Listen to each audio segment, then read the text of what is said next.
A fé explicada. Léo J. 13. Capítulo 8 A redenção. Parte 1 Como termina. Há 2000 anos, os imperadores romanos conseguiram o que muitos povos já tentaram realizar. Com efeito, os exércitos de Roma conquistaram o mundo inteiro, embora fosse um mundo muito mais reduzido do que o que conhecemos hoje.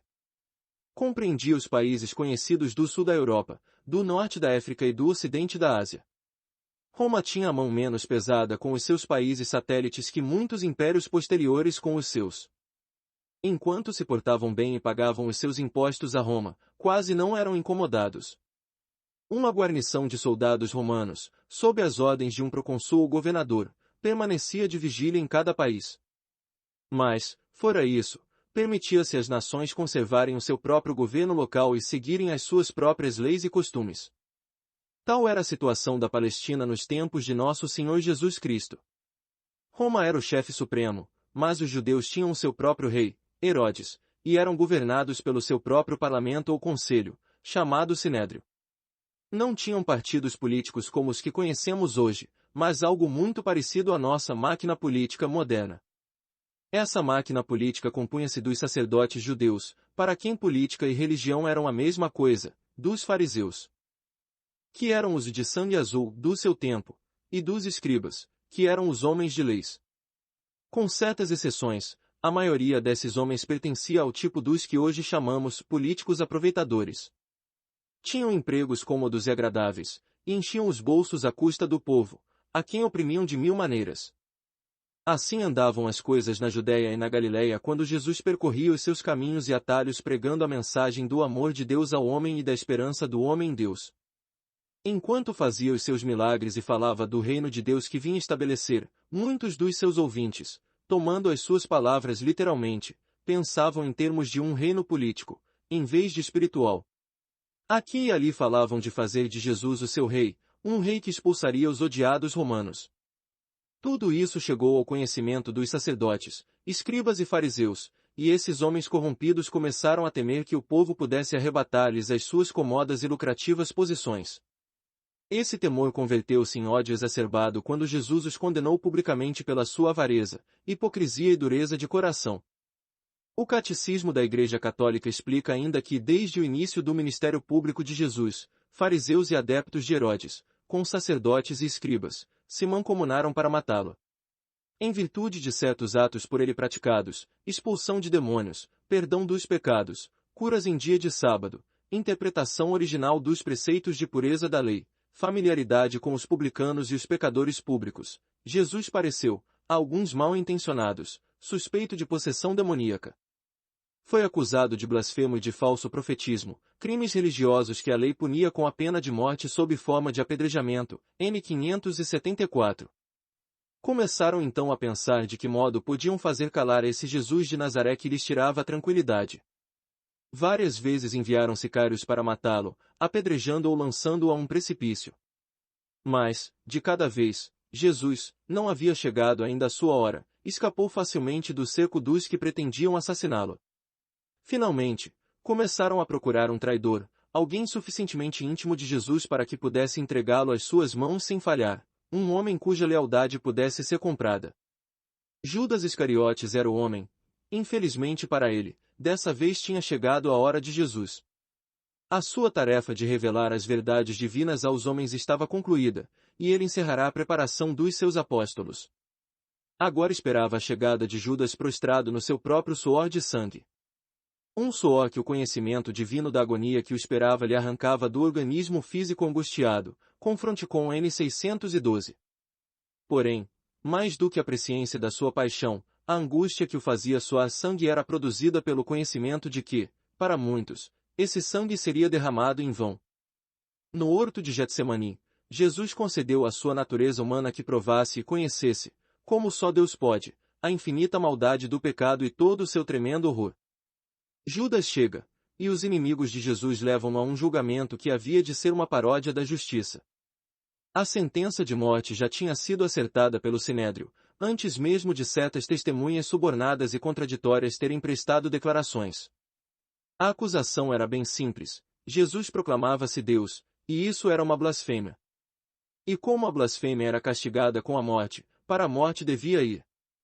Do Sinédrio seria conduzido a Pôncio Pilatos, o governador romano que devia confirmar a sentença, já que não se permitia às nações subjugadas ditarem uma sentença capital, só Roma podia tirar a vida a um homem.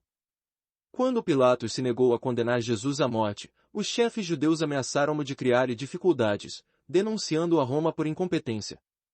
Após algumas vãs tentativas de aplacar a sede de sangue da população, o pusilânime Pilatos sucumbiu à chantagem. Começou por permitir que açoitassem brutalmente Jesus e o coroassem de espinhos. Meditamos nestes acontecimentos ao recitarmos os mistérios dolorosos do Rosário ou ao fazermos a Via Sacra.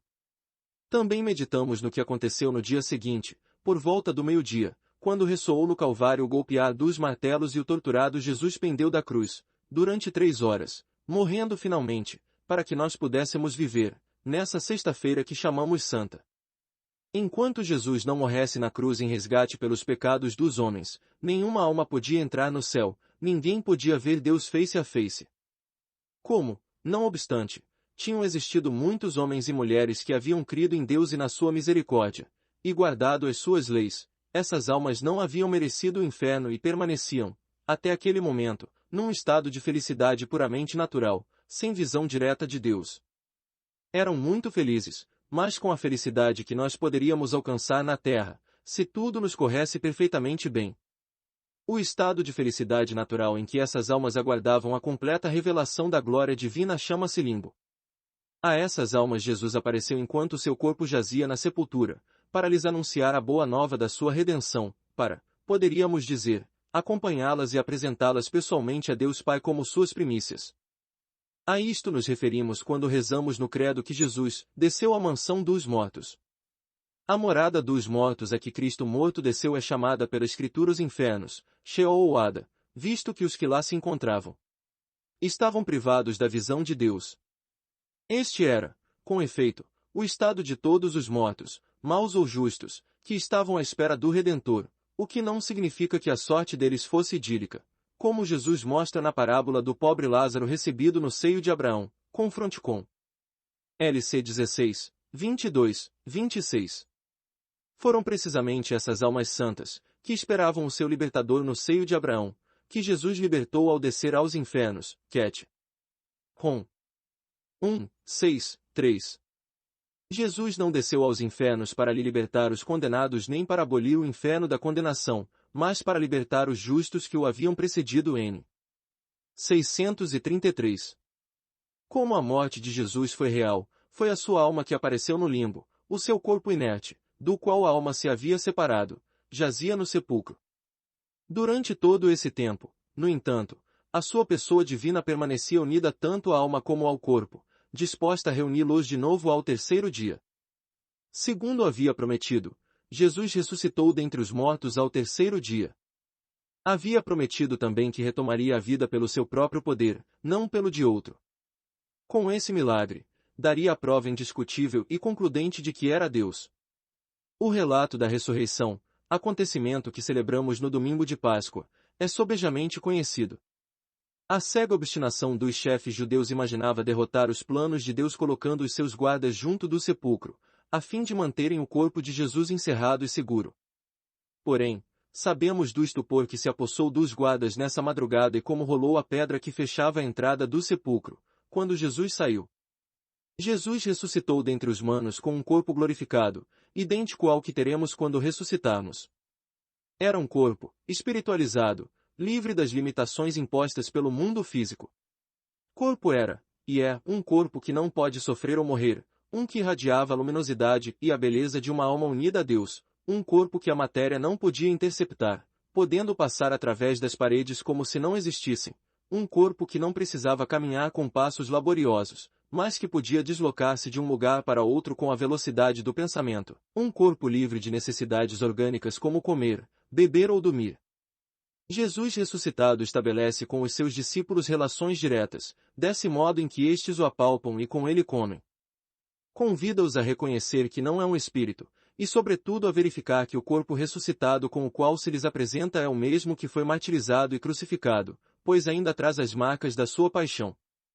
Contudo, este corpo autêntico e real possui ao mesmo tempo as propriedades novas de um corpo glorioso, já não está situado no espaço e no tempo, antes pode por sua vontade tomar-se presente onde e quando quiser, pois a sua humanidade não pode mais ficar presa à terra e já pertence exclusivamente ao domínio divino do Pai. Também por este motivo, Jesus ressuscitado é soberanamente livre de aparecer como quiser, sob a aparência de um jardineiro ou de outra forma. Mi 16, 12. Diferente das que eram familiares aos discípulos, e isso para despertar-lhes a fé n. 645.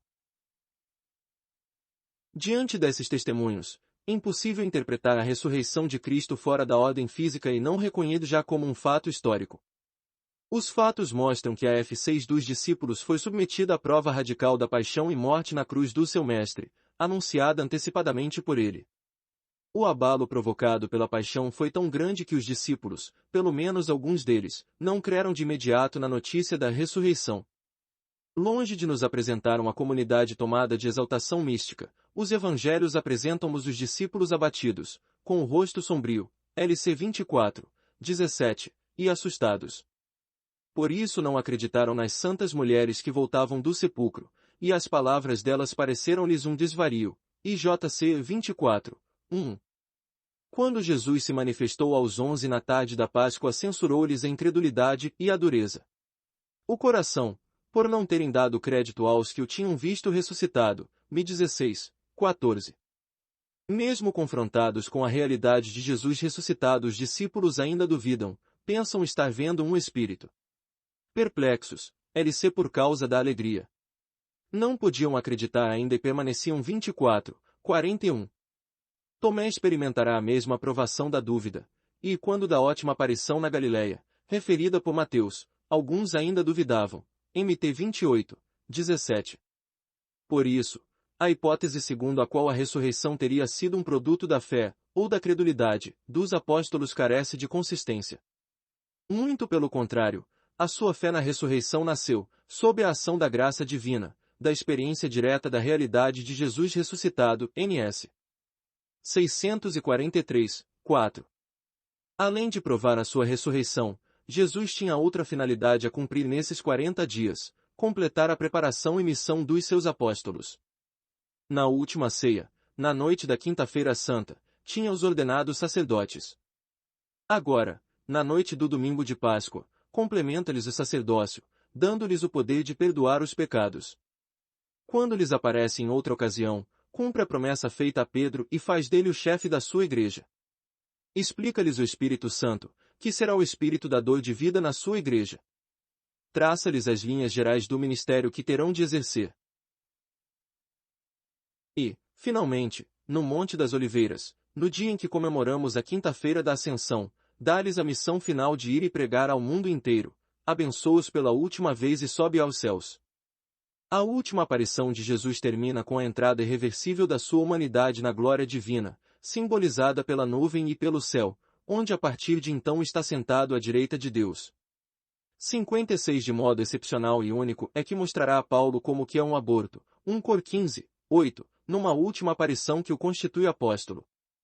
O caráter velado da glória do ressuscitado durante este tempo transcende na sua palavra misteriosa a Maria Madalena, ainda não subi para o Pai, mas vai aos meus irmãos e diz-lhes, eis que subo para meu Pai e vosso Pai, meu Deus e vosso Deus, Jó 20, 17. Isto indica uma diferença de manifestação entre a glória de Cristo ressuscitado e a de Cristo exaltado à direita do Pai. O acontecimento, ao mesmo tempo histórico e transcendente, da ascensão marca a transição de uma para outra NS. 659, menos 60. No céu, está sentado à direita de Deus Pai. Sendo ele mesmo Deus, é igual ao Pai em tudo, como homem, está mais perto de Deus do que todos os santos, pela sua união com Deus Pai, e detém a suprema autoridade como Rei de todas as criaturas. À semelhança dos raios de luz que se concentram numa lente, assim toda a criação converge para ele, é dele, desde que assumiu como própria a nossa natureza humana. Por meio da sua igreja, é ele que rege todas as questões espirituais, e mesmo em mate 6 rias puramente civis ou temporais, a sua vontade e a sua lei têm a primazia. E o seu título de governante supremo dos homens está duplamente ganho por tê-los redimido e resgatado com o seu precioso sangue. A partir de agora, Cristo está sentado à direita do Pai. Por direita do Pai entendemos a glória e a honra da divindade, onde aquele que existia como Filho de Deus antes de todos os séculos, como Deus e consubstancial ao Pai, tomou assento corporalmente depois de se ter encarnado e de a sua carne ter sido glorificada. S. João Damasceno, de Folha Ortodoxa, 4, 2, 2, pg 94, 1104d. O sentar-se à direita do Pai significa a inauguração do reino do Messias, a realização da visão do profeta Daniel a respeito do Filho do Homem. A ele foi outorgado o império, a honra e o reino, e todos os povos, nas 6 línguas o servido. O seu império é um império eterno que jamais passar, e o seu reino jamais ser destruído. Dan 7, 14. A partir deste momento, os apóstolos tomaram-se as testemunhas do reino que não terá fim, símbolo nicono-constantinopolitano, NS 663, 4. Depois da sua ascensão ao Pai, a próxima vez em que aparecerá a humanidade será no dia do fim do mundo. Veio uma vez no desamparo de Belém, no final dos tempos, virá em gloriosa majestade para julgar o mundo que seu Pai lhe deu e que ele mesmo comprou por tão grande preço. Virá julgar os vivos e os mortos. A fé explicada. Léo J. 13. Capítulo 9. O Espírito Santo e a Graça. Parte 1. A pessoa desconhecida. Lemos nos Atos dos Apóstolos, 19, 2, que São Paulo foi à cidade de Éfeso, na Ásia, e ali encontrou um pequeno grupo que já cria nos ensinamentos de Jesus. Paulo perguntou-lhes: Recebestes o Espírito Santo quando crestes? E eles responderam: Nem sequer sabíamos que havia Espírito Santo. Hoje em dia, nenhum de nós desconhece o Espírito Santo. Sabemos que é uma das 3 pessoas divinas que, com o Pai e o Filho, constituem a Santíssima Trindade asterisco. Nota: a Trindade é um mistério em sentido estrilo, um dos mistérios escondidos em Deus, que não podem ser conhecidos se não forem revelados do alto. Cone. Vaticano I, DS 3015. Sem dúvida, Deus deixou vestígios do seu ser trinitário na obra da criação e na sua revelação ao longo do Antigo Testamento.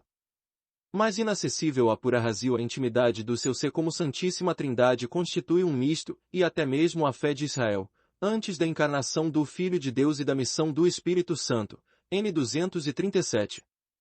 Sabemos também que é designado por outros nomes. Ele é o Paraclito, palavra grega que significa Consolador, o Advogado, que defende a causa dos homens diante de Deus, o Espírita de verdade, o Espírito de Deus e o Espírito de amor. Sabemos ainda que vem a nós quando nos batizamos, e que continua a morar em nossa alma enquanto não o rejeitamos pelo pecado mortal. E isto é tudo que muitos católicos sabem sobre o Espírito Santo. No entanto, não poderemos ter senão uma compreensão superficial conhecermos do processo interior da nossa santificação se desconhecermos função do Espírito Santo no plano divino. A existência do Espírito Santo, e, evidentemente, a doutrina acerca da Santíssima Trindade, era desconhecida antes de Cristo nos ter revelado essa verdade. Nos tempos do Antigo Testamento, os judeus estavam rodeados de nações idólatras, e mais de uma vez chegaram a trocar o culto ao Deus único, que os havia constituído como povo eleito, pelo culto aos muitos deuses dos seus vizinhos.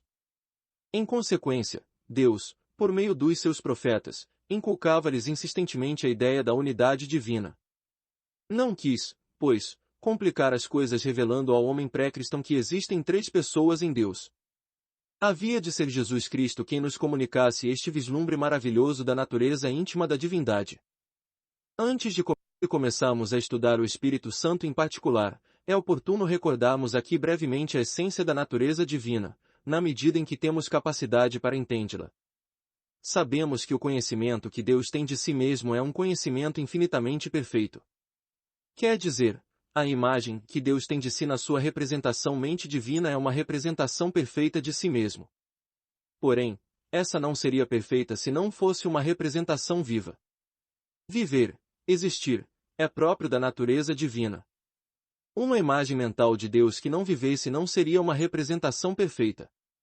A imagem viva de si mesmo que Deus tem na sua mente, a ideia de si que Deus gera desde toda a eternidade na sua mente divina, chama-se Deus Filho.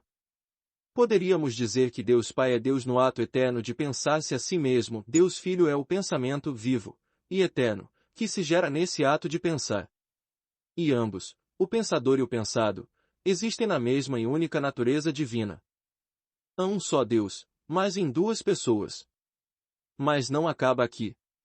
Deus Pai e Deus Filho contemplam a amabilidade infinita um do outro. E flui assim entre essas duas pessoas um amor divino. É um amor tão perfeito, de tão infinito ardor, que é um amor vivo, a que chamamos Espírito Santo, a terceira pessoa da Santíssima Trindade.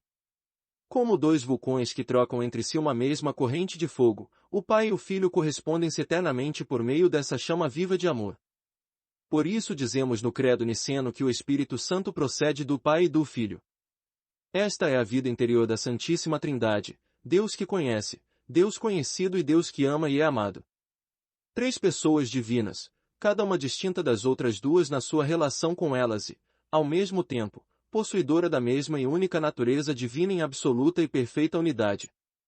Possuindo por igual a natureza divina, não há subordinação de uma pessoa a outra. Deus Pai não é mais sábio que Deus Filho não é mais poderoso que Deus Espírito Santo, confronte com N 245. Devemos precaver-nos também para não imaginar a Santíssima Trindade em termos temporais. Deus Pai não _reio, em primeiro lugar, e depois, um pouco mais tarde, Deus Filho, e por último Deus Espírito Santo. Este processo de conhecimento e amor que constitui a vida íntima da Trindade existe desde toda a eternidade, não teve princípio. Há outro ponto que convém ter presente: as três pessoas divinas não somente estão unidas numa natureza divina, mas estão unidas umas às outras ***. Nota: a Trindade é una. Não professamos três deuses, mas um só Deus em três pessoas, a Trindade consubstancial, segundo a Cone. De Constantinopla CM 553, DS 421.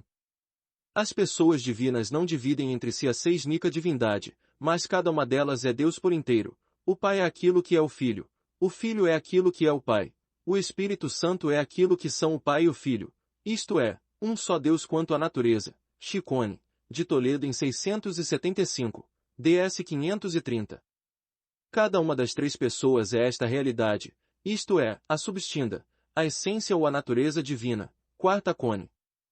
Laterante CM 1215, DS 804J, N 253. Cada uma está em cada uma das outras, numa unidade inseparável, de certo modo igual à das três cores primárias do espectro, que estão, por natureza, inseparavelmente unidas na radiação una e incolor a que chamamos luz. É possível, certamente, fracionar fazer um raio de luz por meios artificiais, como um prisma e um arco-íris. Mas se deixamos o raio tal como é, o vermelho está no azul, o azul no amarelo e o vermelho nos dois, é um S6 raio de luz. Nenhum exemplo pode ser adequado se o aplicarmos a Deus. Mas, por analogia, poderíamos dizer que, assim como cada uma das três cores do espectro está inseparavelmente presente nas outras duas, na Santíssima Trindade o Pai está no Filho, o Filho no Pai e o Espírito Santo em ambos. Onde está um, estão os três. Para o caso de alguém estar interessado em conhecer os termos teológicos, a inseparável unidade das três pessoas divinas chama-se circuncessão. Nota: esta compenetração e intercomunicação entre as três pessoas divinas foi enunciada pelo Cone de Florença em 1442, o Pai está todo inteiro no Filho, todo inteiro no Espírito Santo, o Filho está todo inteiro no Pai, todo inteiro no Espírito Santo, o Espírito Santo, todo inteiro no Pai, todo inteiro no Filho. DS 1331, F. NS.255-256. Muitos de nós fisiologia e biologia, portanto, uma noção bastante boa do que se passa no nosso corpo. Mas as ideias não são tão claras quanto ao que se passa na nossa alma. Referimos-nos com facilidade à graça, atual e santificante, à vida sobrenatural, ao crescimento em santidade. Mas como é que poderíamos se nos perguntassem o significado destes termos? Para dar uma resposta adequada, temos de compreender antes a função que o Espírito Santo desempenha na santificação de uma alma. Sabemos que o Espírito Santo é o amor infinito que flui eternamente entre o Pai e o Filho. O amor em pessoa, um amor vivo. E tendo sido o amor de Deus pelos homens o que o induziu a fazer-nos participar da sua vida divina, é natural que atribuamos ao Espírito de amor, ao Espírito Santo, as operações da graça na alma. Não obstante, devemos ter novamente presente que as três pessoas divinas são inseparáveis. Em termos humanos, mas teologicamente não exatos, diríamos que, fora da natureza divina, nenhuma das três pessoas atua separadamente ou sozinha. Toda a economia divina é obra comum das três pessoas divinas. Pois da mesma forma que a Trindade não tem senão uma única e mesma natureza, assim também não tem senão uma única e mesma operação. O Pai, o Filho e o Espírito Santo não são três princípios das criaturas, mas um só princípio. Contudo, cada pessoa divina realiza a obra comum segundo a sua propriedade pessoal. Assim a Igreja confessa na linha do Novo Testamento. Um Deus e Pai de quem são todas as coisas, o Senhor Jesus Cristo para quem são todas as coisas, um Espírito Santo em quem são todas as coisas, são sobretudo as missões divinas da encarnação do Filho, do dom do Espírito Santo que manifestam as propriedades das pessoas divinas. Dentro dela, dentro de Deus, cada pessoa tem a sua atividade própria, a sua própria reação particular com as outras. Deus Pai é Deus que se conhece a si mesmo, que se vê a si mesmo. Deus Filho é a imagem viva de Deus em si, e Deus Espírito Santo é o amor de Deus por si mesmo. Mas, fora de si mesmo, se é possível, expressar-nos assim, Deus atua somente na sua perfeita unidade, nenhuma pessoa divina faz coisa alguma sozinha. O que uma pessoa divina faz, as três o fazem. Fora da natureza divina, quem atua é sempre a Santíssima Trindade.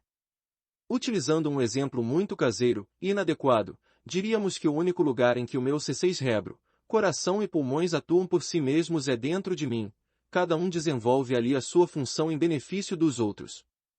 Mas, fora de mim, cérebro, coração e pulmões atuam inseparavelmente juntos. Para onde quer que eu vá, faça o que fizer, os três funcionam em unidade. Nenhum se ocupa numa atividade à parte. Mas muitas vezes falamos como se o fizessem. Dizemos que um homem tem bons pulmões, como se a sua voz dependesse só deles, que está descoroado, como se a coragem e a energia fossem coisa exclusiva do coração, que tem boa cabeça, como se o cérebro nela contido pudesse funcionar sem sangue e oxigênio. Atribuímos uma função a um órgão determinado, quando quem a realiza são todos eles juntos. Agora podemos dar o tremendo salto que nos eleva da nossa limitada natureza humana às três pessoas vivas que constituem a Santíssima Trindade. Talvez compreendamos um pouquinho melhor por que se atribui ao Espírito Santo a tarefa de santificar as almas. Já que Deus Pai é a origem do princípio da atividade divina que atua na Santíssima Trindade, a atividade de conhecer e amar, é considerado o começo de tudo. Por esta razão atribuímos ao Pai a criação, embora na realidade seja a Santíssima Trindade quem cria, tanto o universo como as almas individuais. O que faz uma pessoa divina, fazem-no as três. Mas apropriamos ao Pai o ato da criação porque, pela sua relação com as outras duas pessoas, a função de criar lhe convém melhor. Depois, como Deus uniu a si uma natureza humana, na pessoa de Jesus Cristo, por meio da segunda pessoa, atribuímos a tarefa da redenção a Deus Filho, sabedoria viva de Deus Pai. O poder infinito, o Pai, decreta a redenção, a sabedoria infinita, o Filho, realiza-a. No entanto, quando nos referimos a Deus Filho como Redentor, não perdemos de vista que Deus Pai e Deus Espírito Santo estavam também inseparavelmente presentes em Jesus Cristo. Falando em termos absolutos, foi a Santíssima Trindade quem nos redimiu. Mas apropriamos ao Filho o ato da redenção. Finalmente, como o trabalho de santificação das almas é eminentemente um trabalho do amor divino, enquanto diferente das tarefas de poder ou de sabedoria, atribuímos a obra da santificação ao Espírito Santo. Afinal de contas, ele é o amor divino personificado. Basicamente, quem nos santifica é Deus, a Santíssima Trindade. Mas apropriamos a ação da graça ao Espírito Santo. Acabo de grifar a palavra apropriar, porque esta é a palavra exata utilizada pela ciência teológica para descrever a forma de dividir as atividades da Santíssima Trindade entre as três pessoas divinas. O que uma pessoa faz, as três o fazem.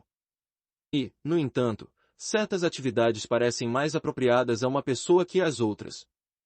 Em consequência, os teólogos dizem que Deus Pai é o Criador, por apropriação, Deus Filho, por apropriação, o Redentor, e Deus Espírito Santo, por apropriação, o Santificador. Tudo isto poderá parecer desnecessariamente técnico ao leitor médio, mas ajuda-nos a entender o que quer dizer o catecismo quando, por exemplo, afirma: a graça é antes de tudo e principalmente o dom do Espírito que nos justifica e nos santifica. N. 2003. O amor de Deus realiza esta atividade, mas a sua sabedoria e o seu poder também estão presentes. A fé explicada. Léo J. 13. Capítulo 9. O Espírito Santo e a graça. Parte 2. O que é a graça? A palavra graça tem muitos significados. Pode significar encanto, quando dizemos ela movimentava-se pela sala com graça. Pode significar benevolência, se dizemos é uma graça que espera alcançar da sua bondade. Pode significar agradecimento, como na ação de graças das refeições. B. Ainda se podem acrescentar meia dúzia a mais de exemplos em que se usa habitualmente a palavra graça. Na ciência teológica, porém, graça tem um significado muito estrito e definido. Antes de mais nada, designa um dom de Deus. Não qualquer tipo de dom, mas um que é muito especial. A própria vida é um dom divino. Para começar, Deus não tinha obrigação de criar a humanidade e muito menos de criar-nos a você e a mim como indivíduos. B. Tudo que acompanha a vida é também dom de Deus. O poder de ver e falar, a saúde, os talentos que possamos ter, cantar, desenhar ou cozinhar um prato, absolutamente tudo é dom de Deus. Mas são dons que chamamos naturais. Fazem parte da nossa natureza humana. Existem certas qualidades que têm de acompanhar necessariamente uma criatura humana, tal como Deus a designou. B. Propriamente não se podem chamar graças. Em teologia, reserva-se a palavra graça para descrever os dons a que o homem não tem direito, nem sequer remotamente, dons a que a sua natureza humana não lhe dá acesso. Usa-se para nomear os dons que estão sobre a natureza humana. Por isso dizemos que a graça é um dom sobrenatural de Deus. Mas definição ainda está incompleta. Há dons de Deus que são sobrenaturais, mas, em sentido estrito, não se podem chamar graças. Por exemplo, uma pessoa com um câncer incurável pode curar-se milagrosamente em Lourdes.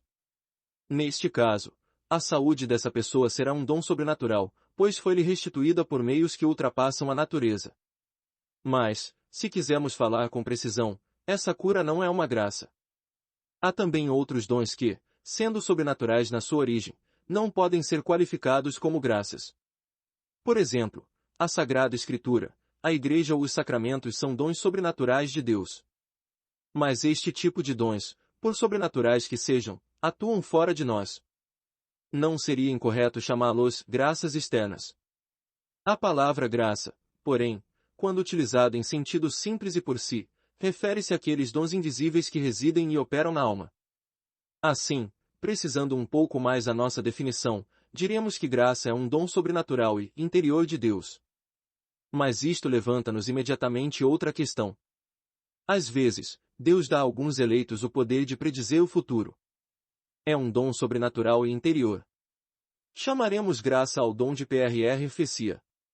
Mais ainda, um sacerdote tem o poder de mudar o pão e o vinho no corpo e no sangue de Cristo e de perdoar os pecados.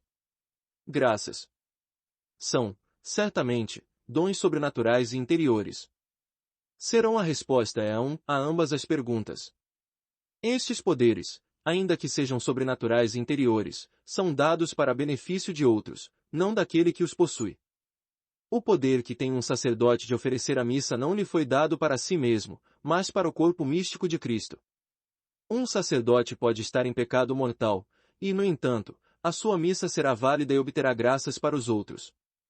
Pode estar em pecado mortal, mas as suas palavras de absolvição perdoarão aos outros os seus pecados.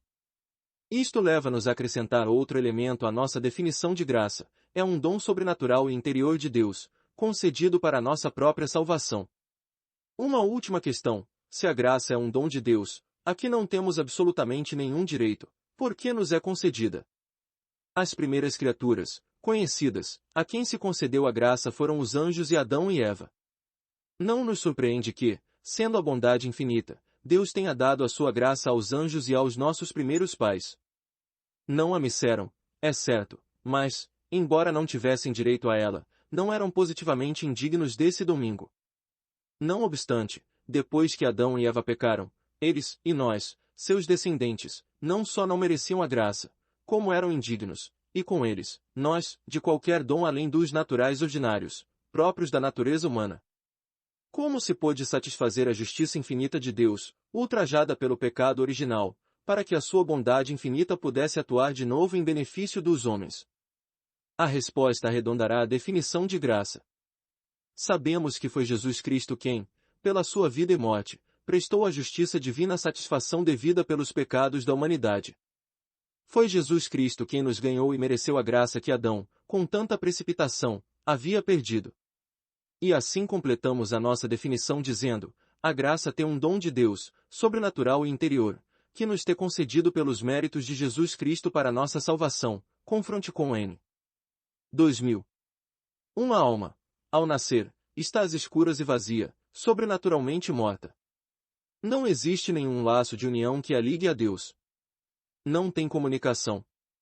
Se alcançássemos o uso da razão sem o batismo e morrêssemos sem cometer um só pecado pessoal, uma hipótese puramente imaginária, virtualmente impossível, não poderíamos ir para o céu. Entraríamos num estado de felicidade natural a que, por falta de outra palavra melhor, chamamos limbo. Mas nunca veríamos a Deus face a face, como Ele é realmente. A título de esclarecimento, o Catecismo da Igreja Católica recorda, todo homem que, desconhecendo o Evangelho de Cristo e a sua Igreja, procura a verdade e pratica a vontade de Deus segundo o concedimento que tem dela, pode salvar-se. Podemos supor que tais pessoas teriam desejado explicitamente o batismo se tivesse tido conhecimento da sua necessidade n. 1260. Este ponto merece ser repetido. Por natureza, nós, seres humanos temos direito à visão direta de Deus, que é a felicidade essencial do céu. Nem sequer Adão e Bal, antes da sua queda, tinham direito algum à glória. Com efeito, no estado que poderíamos chamar puramente natural, a alma humana não tem o poder de ver a Deus, simplesmente, não tem capacidade para uma união íntima e pessoal com Deus. Mas Deus não deixou o homem no seu estado puramente natural. Quando criou Adão, dotou-o de tudo o que é próprio de um ser humano. Mas foi mais longe, e deu também à alma de Adão certa qualidade ou poder que lhe permitia viver em íntima, ainda que invisível, união com ele nesta vida. Esta qualidade especial da alma, este poder de união e intercomunicação com Deus, está acima dos poderes naturais da alma, e por esta razão chamamos a graça uma qualidade sobrenatural da alma, um dom sobrenatural. O modo que Deus teve de comunicar esta qualidade ou poder especial à alma de Adão foi a sua própria inabitação nela. De uma maneira maravilhosa, que será para nós um mistério até o dia do juízo, Deus fixou morada na alma de Adão. B. Assim como o Sol comunica luz e calor à atmosfera que o rodeia, Deus comunicou à alma de Adão esta qualidade sobrenatural que é nada menos que a participação, até certo ponto, na própria vida divina. A luz solar não é o Sol, mas é o resultado da sua presença. A qualidade sobrenatural de que falamos é distinta de Deus, mas flui dele e é o resultado da sua presença na alma. Esta qualidade sobrenatural da alma produz ainda um outro efeito. Não só nos toma capazes de alcançar uma íntima união e comunicação com Deus nesta vida, como também prepara a alma para outro dom que Deus lhe acrescentará após a morte, o dom da visão beatifica, o pod 6 de vírgula. Deus fez-se a R, tal como ele é realmente.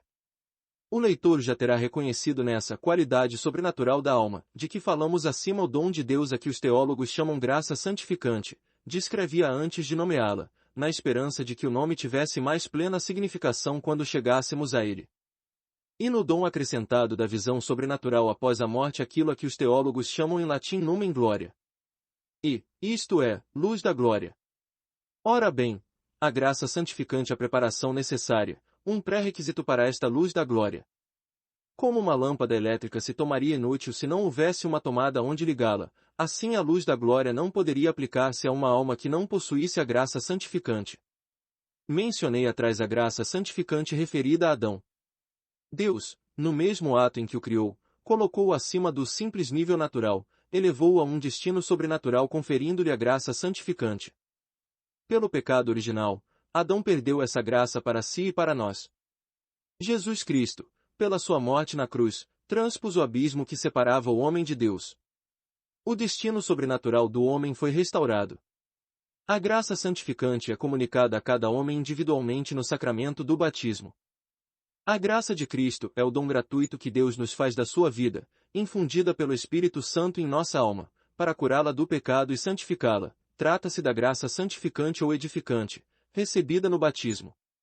LL em N6S a fonte da obra de santificação, N.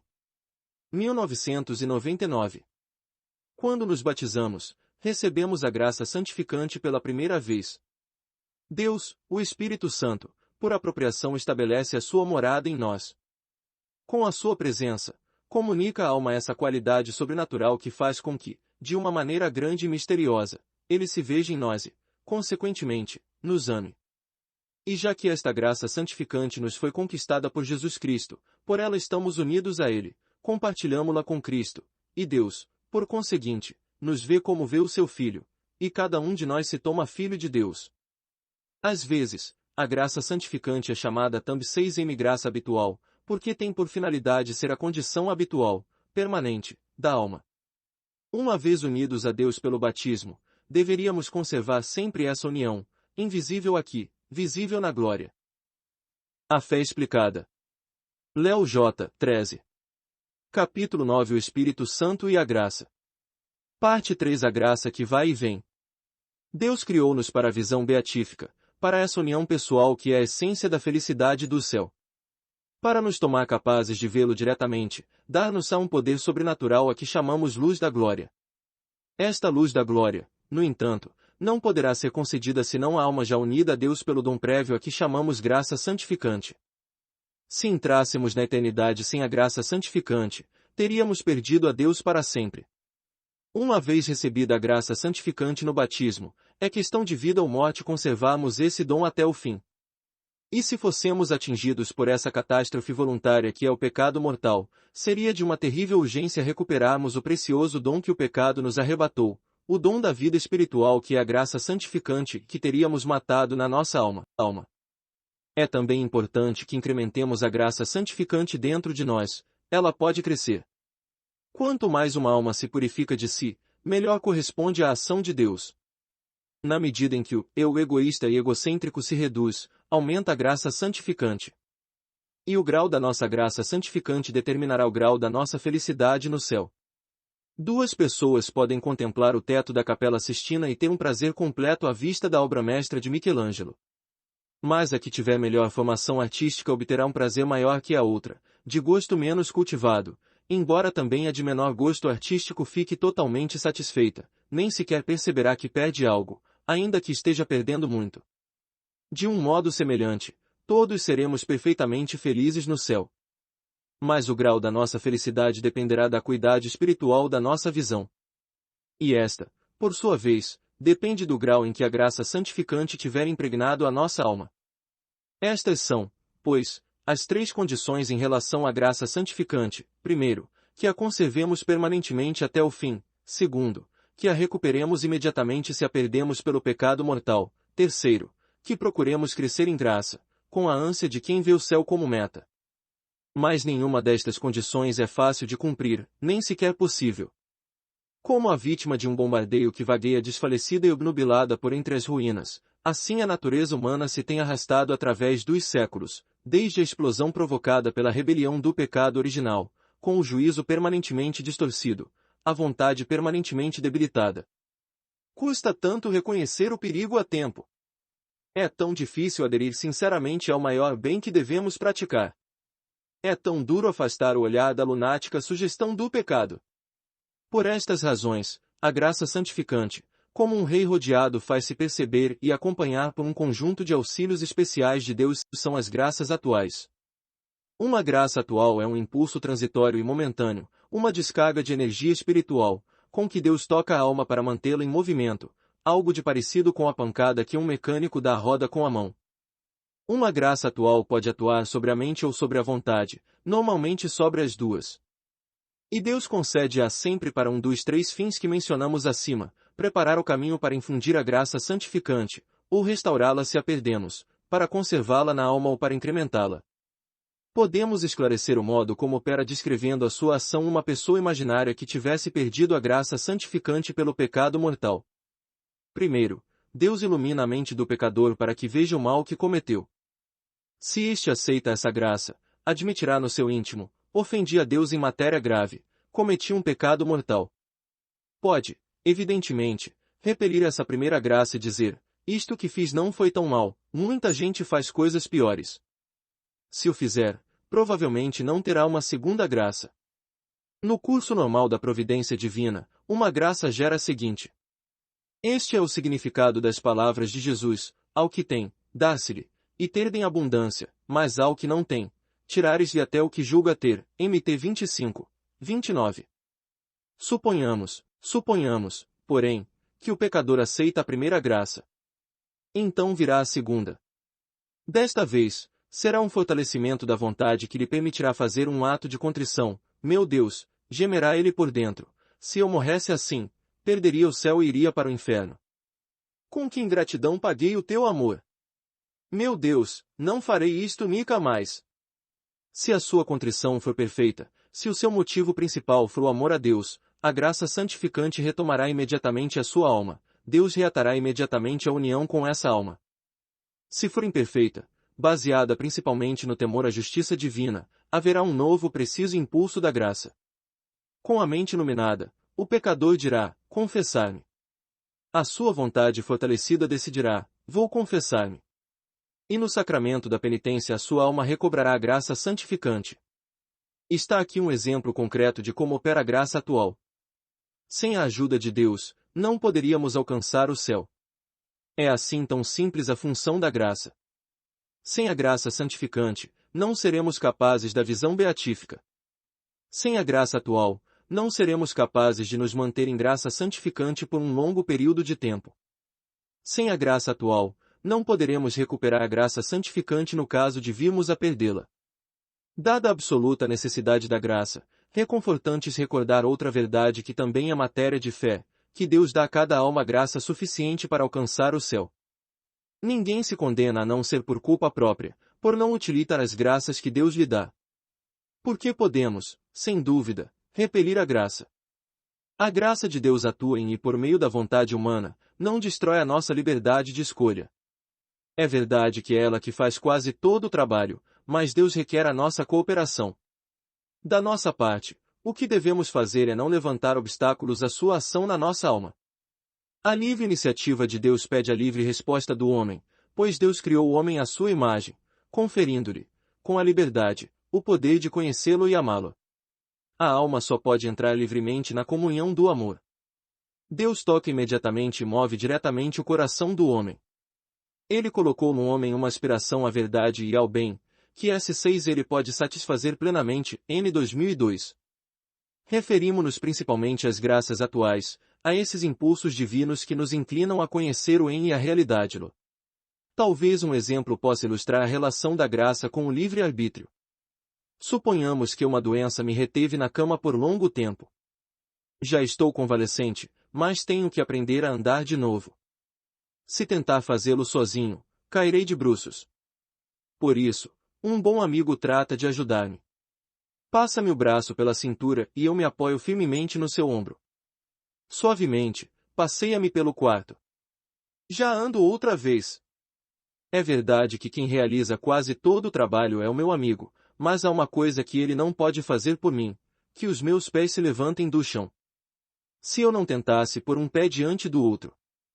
Se não fizesse mais do que pendurar-me do ombro do amigo como um peso morto, o seu esforço seria inútil. Apesar da sua ajuda, eu não andaria. Do mesmo modo, podemos fazer com que muitas graças de Deus se desperdicem. A nossa indiferença ou indolência, ou, pior ainda, a nossa resistência voluntária, podem frustrar a ação da graça divina na nossa alma. Evidentemente, se Deus quiser, pode dar-nos tanta graça que a nossa vontade humana se veja arrebatada por ela e quase não tenha de fazer esforço algum. Esta graça é que os teólogos chamam eficaz, para distingui-la da graça meramente suficiente. a graça eficaz sempre alcança o seu objetivo. Não só é suficiente para as nossas necessidades espirituais, como, além disso, é poderosa o bastante para vencer a fraqueza ou o endurecimento que poderiam levar-nos a descurar ou a resistir à graça. Estou certo de que todos nós tivemos alguma vez experiências como esta, encontramo-nos numa violenta tentação, talvez saibamos por experiência que tentações deste tipo nos vencem ordinariamente. Murmuramos uma oração, mas com pouca convicção, nem sequer estamos certos de querer ser ajudados. Porém, num instante, a tentação desaparece. Depois, ao refletirmos sobre isso, não podemos dizer honestamente que vencemos a tentação, pois foi como se tivesse evaporado. Também já sabemos o que é realizar uma ação que, dado o nosso modo de ser, nos surpreende pela sua abnegação, generosidade ou desprendimento. Experimentamos uma sensação agradável. Mas não temos outro remédio senão admitir, realmente, eu não sou assim. Em ambos os exemplos, as graças recebidas não eram apenas suficientes, mas também eficazes. Es. As graças destes exemplos são de um tipo bem mais relevante, mas, ordinariamente, sempre que fazemos o bem ou nos abstemos de um mal, a nossa graça foi eficaz, cumpriu o seu fim. E isto é verdade mesmo quando sabemos que nos esforçamos, mesmo quando sentimos que acabamos de travar uma batalha. Penso que, na verdade, uma das nossas maiores surpresas no dia do juízo será descobrir o pouco que fizemos pela nossa salvação. Ficaremos atonitos ao saber como a graça de Deus nos rodeou, contínua e completamente, e nos acompanhou ao longo da nossa vida, sem que muitas vezes tivéssemos reconhecido a mão de Deus. Há certamente ocasiões em que não podemos deixar de reconhecer, a graça de Deus esteve comigo, mas, no dia do juízo, veremos que, por cada graça que tenhamos notado, houve outras 100 ou 10 mil que nos passaram totalmente despercebidas. E a nossa surpresa se misturará com um sentimento de vergonha. Fomos passando a vida felicitando-nos pelas nossas pequenas vitórias, o copo de vinho a mais a que dissemos, não os planos para sair com aquela pessoa que nos era ocasião de pecado, e a que soubemos renunciar, a réplica mordaz e irada que não deixamos escapar da boca, o saber vencer-nos para saltar da cama e ir à missa, quando o nosso corpo cansado nos gritava os seus protestos. No dia do juízo, teremos a primeira visão objetiva de nós mesmos. Possuiremos um quadro completo da ação da graça na nossa vida e veremos que pouco contribuímos para as nossas decisões heroicas e para as nossas ações presumivelmente nobres. Quase podemos imaginar o nosso Pai Deus, com um sorriso nos lábios, amoroso e divertido ao ver a nossa confusão, enquanto nos ouve exclamar envergonhados, meu Deus, mas se sempre e em tudo eras tu. A fé explicada. Léo J. 13. Capítulo 9. O Espírito Santo e a Graça. Parte 4. Fonte de vida. Sabemos bem que há duas fontes de graça divina, a oração e os sacramentos. Uma vez recebida pelo batismo, a graça santificante cresce na alma mediante a oração e os outros 6 sacramentos. Se a perdêssemos pelo pecado mortal, recuperá-la fomos por meio da oração, que nos prepara para receber o perdão, e do sacramento da penitência. Pode-se definir a oração como uma elevação da mente e do coração a Deus para adorá-lo, dar-lhe graças e pedir-lhe o que necessitamos. Podemos elevar a nossa mente e coração mediante o uso de palavras e dizer, meu Deus, arrependo-me dos meus pecados, ou meu Deus, amo-te, falando com Deus com toda a naturalidade, com as nossas próprias palavras ou utilizando palavras escritas por outros, fazendo por entender o que dizemos. Estas fórmulas estabelecidas podem ser orações compostas privadamente, embora com aprovação oficial. Como as que encontramos num devocionário ou numa estampa, ou podem ser litúrgicas, quer dizer, orações oficiais da Igreja, do corpo místico de Cristo, como as orações da missa, do breviário ou de várias funções sagradas. A maioria destas orações, como os salmos e os cânticos, foram tiradas da Bíblia, e por isso são palavras inspiradas pelo próprio Deus. Davi é por excelência o rei segundo o coração de Deus, o pastor missão que ora pelo seu povo e em seu nome, aquele cuja suba vontade de Deus, cujo louvor e arrependimento serão modelos da oração do povo. Como ungido de Deus, a sua oração é adesão fiel à promessa divina, confiança cheia de amor e alegria naquele que é o único Rei e Senhor. Nos Salmos, Davi, inspirado pelo Espírito Santo, é o primeiro profeta da oração judaica e cristã. Revelará a oração de Cristo, verdadeiro Messias e filho de Davi, e realizará o sentido dessa oração. Os salmos alimentam e exprimem a oração do povo de Deus como assembleia, por ocasião das grandes festas CM Jerusalém e cada sábado nas sinagogas. Esta oração é inseparavelmente pessoal mens, e comunitária, refere-se aos que oram e a todos os homens da Tena Santa e das comunidades da diáspora, mas abrange toda a criação, lembra os acontecimentos salvíficos do passado e estende-se até a consumação da história, recorda as promessas de Deus já realizadas e aguarda o Messias que as realizará definitivamente. Rezados e realizados em Cristo, os salmos são sempre essenciais à oração de sua igreja NS. 2579 e 2586. Confira, também os NS. 2571, 85 e 2588, 9. Podemos, pois, rezar com as nossas próprias palavras ou com as de outros. Podemos usar orações privadas ou litúrgicas. Seja qual for a origem das palavras que utilizamos, enquanto estas forem predominantes em nossa oração, serão oração vocal. E serão oração vocal mesmo que não as pronunciemos em voz alta, mesmo que as digamos silenciosamente para nós mesmos. Não é o tom da voz, mas o uso de palavras que define a oração vocal. É um tipo de oração utilizado universalmente, quer pelos muitos santos, quer pelos que não o são tanto. Mas há outro tipo de oração que se chama mental. Neste caso, a mente e o coração fazem todo o trabalho sem recorrer a palavras. Quase todo o mundo, numa ocasião ou noutra, ora desta maneira, normalmente sem o perceber. Se eu vejo um crucifixo e me vem ao pensamento muito que Jesus sofreu por mim, ou como são pequenas as minhas contrariedades comparadas com os seus padecimentos, e resolvo ter mais paciência de hoje em diante, estou fazendo oração mental. Esta oração, em que a mente considera alguma verdade divina, talvez algumas palavras ou ações de Cristo, e, como consequência, o coração, na realidade, a vontade, é movido a um maior amor e fidelidade a Deus, chama-se também usualmente meditação. Ainda que seja verdade que quase todos os católicos praticantes fazem alguma oração mental, ao menos de vez em quando, convém ressaltar que normalmente não poderá haver um crescimento espiritual apreciável se não se dedicar parte do tempo da oração mental. Tanto é assim que o Código de Direito Canônico da Igreja aconselha que todo sacerdote faça oração mental diariamente e prescreve, c. 276, par. 2.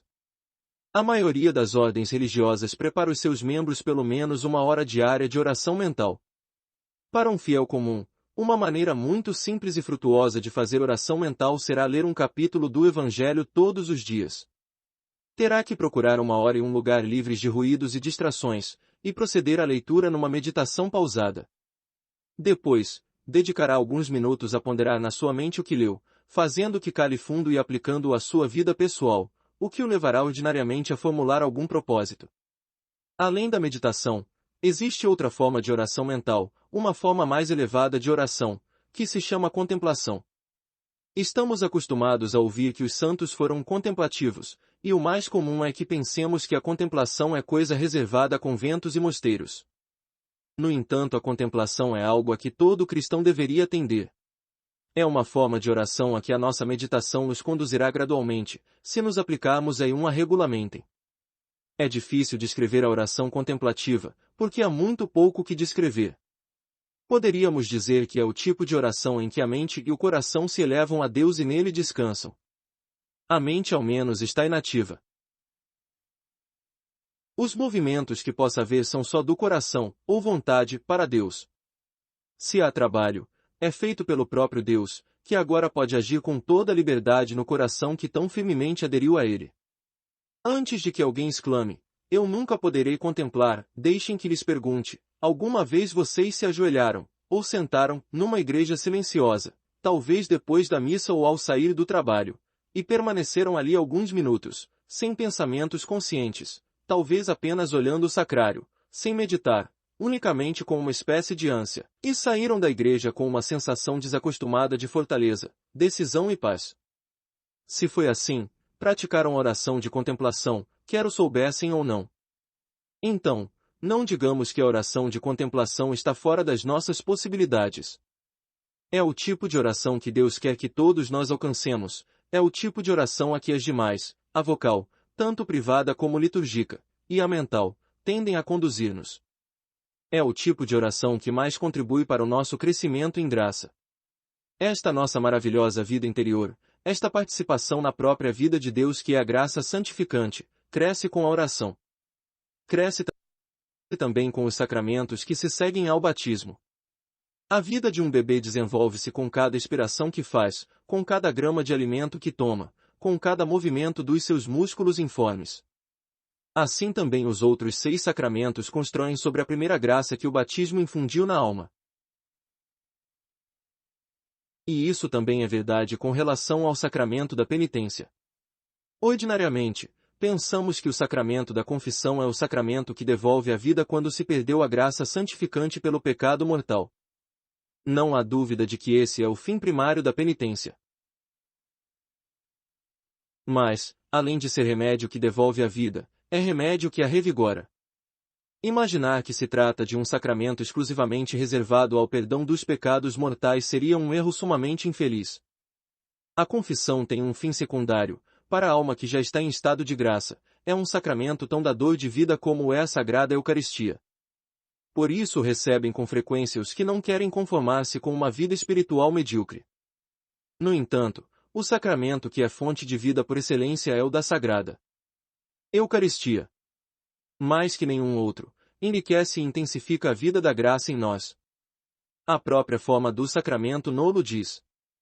Na Sagrada Eucaristia, Deus vem a nós, não pela limpeza de uma lavagem com água, não por uma confortadora unção com azeite, não por uma imposição de mãos transmissora de poder, mas como alimento e bebida sob as aparências do pão e do vinho. Eucaristia e penitência. A conversão e a penitência cotidiana encontram a sua fonte e o seu alimento na Eucaristia, pois nela se toma presente o sacrifício de Cristo que nos reconciliou com Deus, por ela são nutridos e fortificados aqueles que vivem da vida de Cristo, sela o antídoto que nos liberta das LL06 SLLS faltas cotidianas e nos preserva dos pecados mortais citem, Cone. De Trento, DS 1638388, N 1436. Esta vida-graça dinâmica que nos arrebata para o alto, e a que chamamos graça santificante, é o resultado da união da alma com Deus, da inabitação pessoal de Deus na nossa alma. Não há sacramento que nos una tão direta e intimamente a Deus como a Sagrada Eucaristia. E isto é verdade, quer pensemos nela em termos da Santa Missa como da comunhão. Na missa, a nossa alma ergue-se, como a criança que busca o peito de sua mãe, até o seio da Santíssima Trindade. Quando nos unimos a Cristo na missa, Ele junta o nosso amor por Deus ao seu amor infinito. Fazemo-nos parte do dom de si mesmo que Cristo oferece ao Deus uno e trino nesse Calvário perene. Poderíamos dizer que Cristo nos toma consigo e nos introduz nessa profundidade misteriosa que é a vida eterna de Deus. A missa leva-nos tão perto de Deus que não é de surpreender que seja para nós fonte multiplicador eficacíssimo da graça santificante. Mas o fluxo de vida não para aí, pois na comunhão tocamos a divindade. O processo torna-se reversível, e nós, que com Cristo e em Cristo unhamos chegado até Deus, recebemo-lo quando, por sua vez, em Cristo e por Cristo ele desce et seis nós. Numa união misteriosa, que deve deixar atonitos os próprios anjos, Deus vem a nós. Agora não usa água ou óleo, gestos ou palavras, como veículo da sua graça. Agora é o próprio Jesus Cristo, o Filho de Deus real e pessoalmente presente sob as aparências de pão, quem faz subir vertiginosamente o nível da graça santificante em nós. Só a missa, mesmo sem comunhão, já é uma fonte de graça sem limites para o membro do corpo místico de Cristo que esteja espiritualmente vivo. Em cada um de nós, as graças da missa crescem à medida que consciente e ativamente nos unimos ao oferecimento que Cristo faz de si mesmo. Quando as circunstâncias tornam impossível comungar, uma comunhão espiritual sincera e fervorosa fará crescer mais ainda a graça que a missa nos obtém. Cristo pode transpor perfeitamente os obstáculos que não tenhamos erguido voluntariamente. Porém, é de notória evidência que o católico sinceramente interessado no crescimento da sua vida interior deverá completar o ciclo da graça recebendo a Sagrada Eucaristia. Cada missa, uma missa de comunhão, deveria ser o lema de todos. Há um triste desperdício da graça nas missas daquele que, por indiferença ou apatia, não abre o coração ao dom de si mesmo que Deus lhe oferece. E é um equívoco, que beira a estupidez, considerar a Sagrada Comunhão como um dever periódico que precisa ser cumprido uma vez por ano. Neste poder de dar vida, próprio da oração e dos sacramentos, há um ponto que merece ser destacado. Fizemos fincapé na afirmação de que a graça, em todas as suas formas, é um dom gratuito de Deus. Tanto no começo da santidade pelo batismo, como no seu crescimento pela oração e demais sacramentos, até a mínima participação na graça é obra de Deus. Por muito heroicas que sejam as ações que eu realize, nunca poderia salvar-me sem a graça. E, não obstante, isto não me deve levar a pensar que a oração e os sacramentos sejam fórmulas mágicas que possam salvar-me ou santificar-me apesar de mim. Se eu pensasse assim, seria culpado desse finalismo religioso de que tantas vezes se acusa os católicos. O formalismo religioso aparece quando uma pessoa cetus pensa que se toma santa simplesmente por realizar gestos, recitar certas orações ou assistir a certas cerimônias. Esta acusação, quando feita contra os católicos em geral, é sumamente injusta, mas verdadeira se aplicada a determinados católicos cuja vida espiritual se limita a uma recitação maquinal e rotineira de orações fixas, sem cuidar de levar a mente e o coração a Deus, a uma recepção dos sacramentos por costume ou por falso sentido do dever, sem luta consciente por unir-se mais a Deus. Em resumo, Deus pode penetrar na alma só até onde o nosso eu o deixar. A fé explicada. Léo J. 13. Capítulo 9. O Espírito Santo e a Graça. Parte 5. O que é o mérito? Certa vez, li na seção de pequenas notícias de um jornal que um homem construiu uma casa para sua família. Ele mesmo executou quase todas as obras, investindo todas as suas economias nos materiais. Quando a terminou, verificou com horror que se tinha enganado de propriedade e que a tinha construído apossou no terreno de um vizinho. Este, tranquilamente, se da casa, enquanto o construtor não pôde fazer outra coisa senão chorar o dinheiro e o tempo perdidos. Por lamentável que nos pareça a história deste homem, não chega a ter importância se a compararmos com a da pessoa que vive sem a graça santificante. Por nobres e heroicas que sejam as suas ações, não tem valor aos olhos de Deus.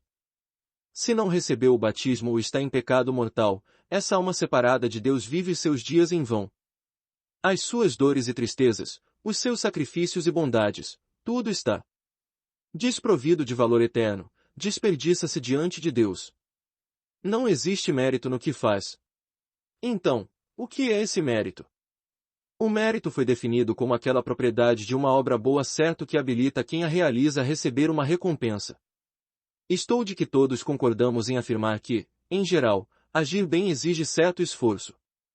É fácil ver que alimentar um faminto, cuidar de um doente ou fazer um favor ao próximo requer certo sacrifício pessoal.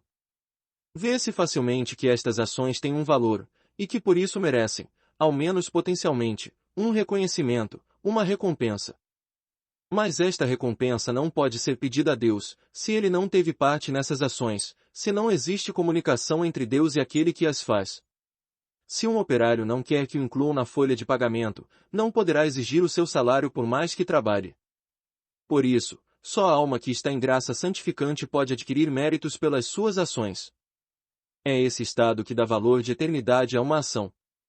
As ações humanas, se são puramente humanas, não têm nenhuma significação sobrenatural. Só adquirem valor divino quando se tomam obras do próprio Deus.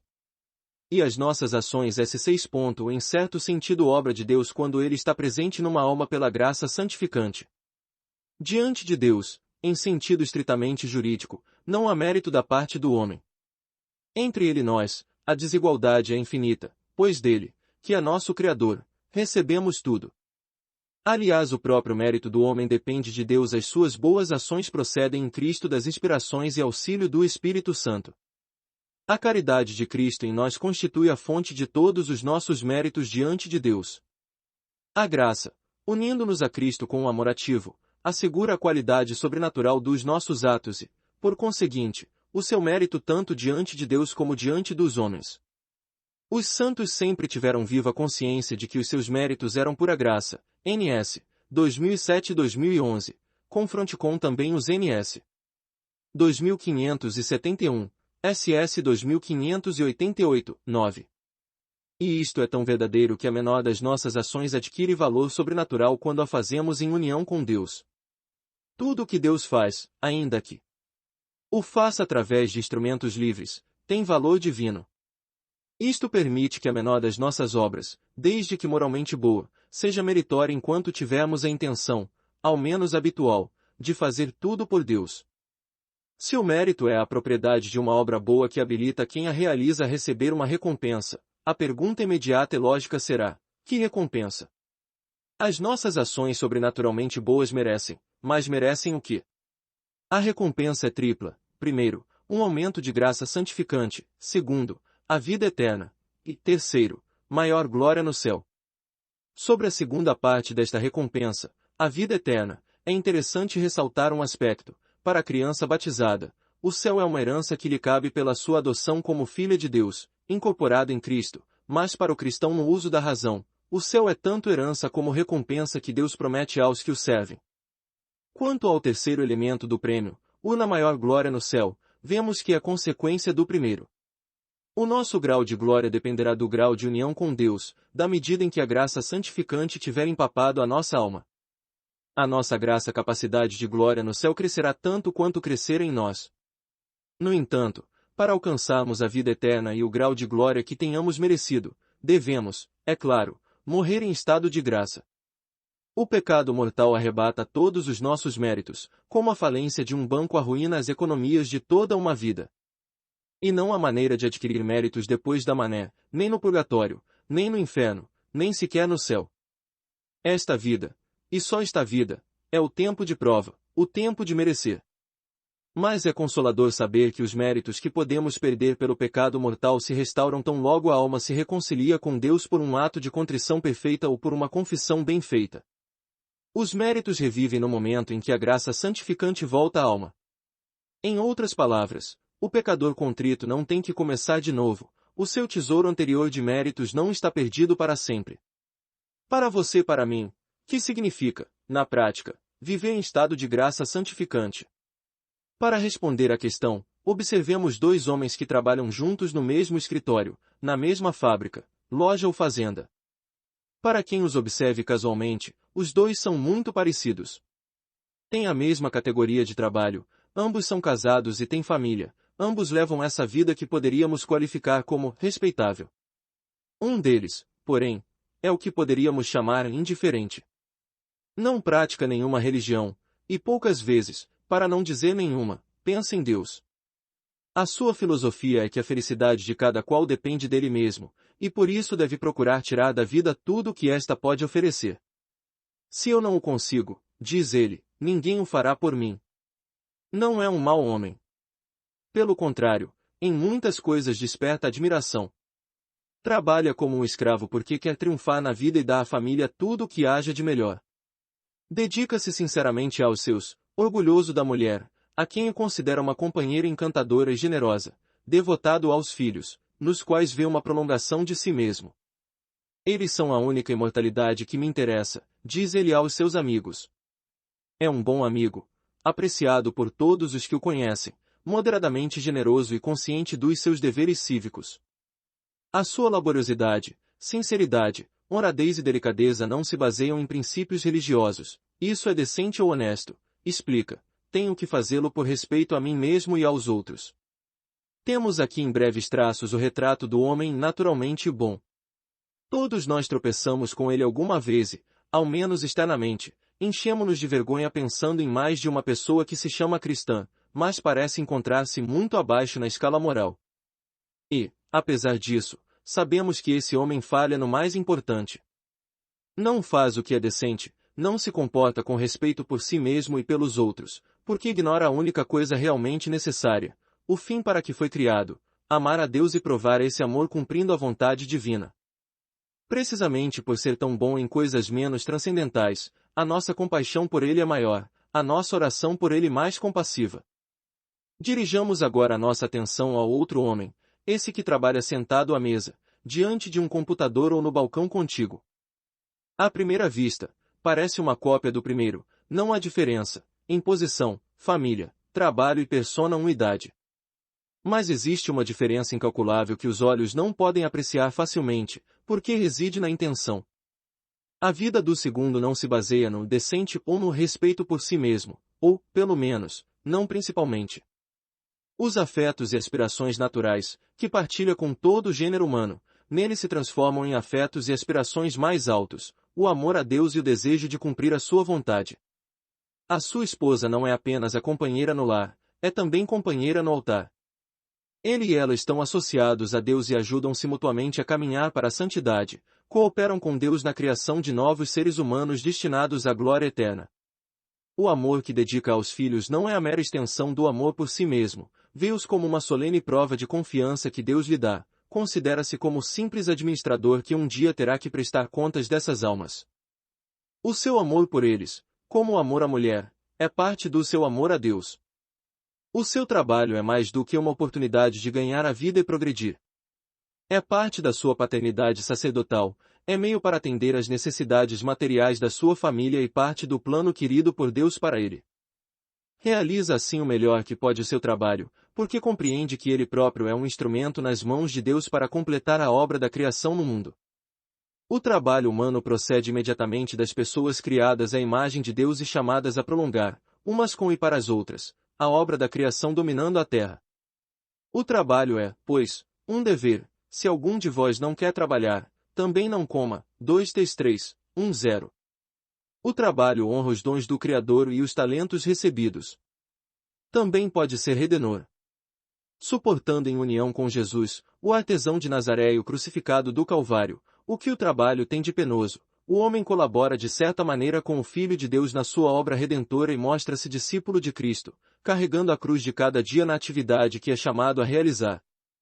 O trabalho pode ser um meio de santificação e uma animação das realidades terrenas no Espírito de Cristo, N. 2427. A Deus só pode oferecer o melhor, e este pensamento acompanha-o ao longo do dia. A sua cordialidade natural está impregnada de espírito de caridade, a sua generosidade, aperfeiçoada pelo desprendimento, a sua delicadeza, imbuída da compaixão de Cristo. Talvez não pense frequentemente nestas coisas, virtudes. Mas também não passa o dia pendente de si mesmo e das suas. Começou a jornada com o ponto de mira bem centrado, em Deus e longe de si. Meu Deus, disse ele, ofereço-te todos os meus pensamentos, palavras e ações, e as contrariedades de hoje. Talvez tenha dado ao seu dia o melhor dos começos assistindo à missa. Mas existe outra coisa que é imprescindível para fazer deste homem um homem autenticamente sobrenatural. A reta intenção é necessária, mas não basta. O seu dia deve não só dirigir-se a Deus, como deve ser vivido em união com Ele, para que tenha valor eterno. Em outras palavras, esse homem deve viver em estado de graça santificante. Em Cristo, a mais insignificante das ações tinha valor infinito, porque a sua natureza humana estava unida à sua natureza divina. Tudo o que Jesus fazia, Deus o fazia. De modo semelhante, mas só semelhante, o mesmo se passa conosco. Quando estamos em graça, não possuímos a natureza divina, mas participamos da natureza de Deus, compartilhamos a vida divina de uma maneira especial. Em consequência, qualquer coisa que façamos, exceto o pecado, Deus o faz por nós. Deus presente na nossa alma, vai dando valor eterno a tudo o que fazemos. Até a mais caseira das ações, limpar o nariz da criança ou trocar uma lâmpada, merece um aumento de graça santificante e um grau mais alto de glória no céu, se a nossa vida está centralizada em Deus. Eis o que significa viver em estado de graça santificante, eis o que significa ser um homem sobrenatural.